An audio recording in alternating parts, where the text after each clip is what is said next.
আজকে শ্রাবণ মাসের শেষ সোমবার। শ্রাবণ মাসের শেষ সোমবারে মহাদেবের মাথায় কি অর্পণ করলাম, কিভাবে পুজো করলাম, পুরো পুজোর ভিডিওটা তোমাদের সাথে শেয়ার করব। সকাল 9:30 মতো বাজে। স্নান সেরে পুজো ঘরে চলে স্নান করার আগেই ঠাকুরের বাসনগুলি মেজে রাখি।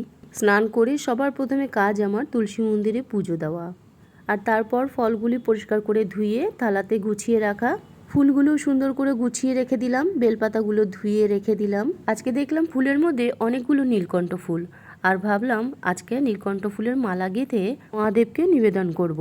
মাঝখানে দুটো গাঁদা ফুল দিয়ে দিলাম, দেখতে ভালো লাগছে। মালা গাঁথা হয়ে গেছে, এবার মহাদেবকে পঞ্চামৃত দিয়ে অভিষেক করিয়ে নেব। ঘি, মধু, দই দিয়ে মহাদেবকে অভিষেক করিয়ে নিলাম। প্রথমে পঞ্চামৃত দিয়ে অভিষেক করানোর পর দুধ দিয়ে অভিষেক করিয়ে নিয়েছি মহাদেবকে। এরপর জলের মধ্যে অগরু, গোলাপ জল, চন্দন দিয়ে মহাদেবকে অভিষেক করিয়ে নিয়ে জলের মধ্যে সামান্য সিদ্ধি দিয়ে দিয়েছিলাম, সিদ্ধি ঘরে ছিল তাই দিয়ে দিয়েছি। এরপর ভালো জল দিয়ে স্নান করিয়ে মহাদেবকে ঠাকুরের গামছা দিয়ে ভালো করে মুছিয়ে আসনে বসিয়ে দিয়েছি। ওং ত্র্যম্বকং যজমহে সুগন্ধিং পুষ্টিবর্ধনম উর্বারুকমিব বন্ধনান মৃত্যুর্মুখীয় মাহমৃতাৎ। ওং নমঃ শিবায় আর মহামৃত্যুঞ্জয় মন্ত্র জপ করতে করতে মহাদেবকে স্নান করালাম।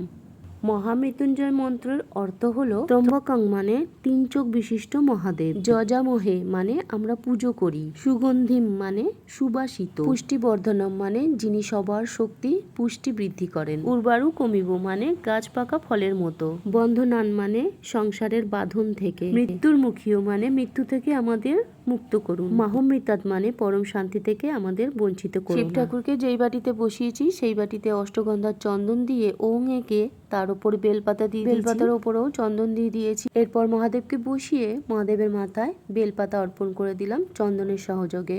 নীলকণ্ঠ ফুলের আর আকন্দ ফুলের মালা মহাদেবের মাথায় পরিয়ে দিলাম। ধুত্রা ফুল, কাটা ফল মহাদেবকে অর্পণ করলাম। ফুল দিয়ে সুন্দর করে আসনটা সাজিয়ে দিলাম। এরপর মহাদেবকে 3টি ফল নিবেদন করলাম। কলা, শসা, আম নিবেদন করলাম। আম, কলা মহাদেবের অত্যন্ত প্রিয় ফল। এরপর মহাদেবের মাথায় পঞ্চশস্য অর্পণ করলাম। মহাদেবের সাদা রঙের মিষ্টি অত্যন্ত প্রিয়, তাই আজকে মহাদেবকে সাদা রঙের মিষ্টি নিবেদন করেছি। ফল, মিষ্টি দিয়ে ভোগের থালা সাজিয়ে দিলাম। আজকে সকাল থেকে যে পরিমাণে বৃষ্টি হয়েছে, ফল আনতে গিয়ে আমার বর পুরো ভিজেই গেছে। সব ফল পেয়েছে কিন্তু আমটা পায়নি, তাই আম আনতে অনেকটা দূরে যেতে হয়েছে। আমাদের এখানে যারা ফল নিয়ে বসে তারা কেউ আম নিয়ে বসেনি। যাই হোক, শেষ পর্যন্ত আমটা পাওয়া গেছে। মহাদেবকে আমি নিবেদন করতে পেরেছি। ধূপ দীপ জ্বালিয়ে মহাদেবকে আরতি করে নিলাম। এরপর মহাদেবের অষ্টোত্তর শতনাম পাঠ করে পুজো শেষ করলাম। শ্রাবণ মাসের শেষ সোমবারের পুজো আমি এইভাবেই সম্পন্ন করলাম।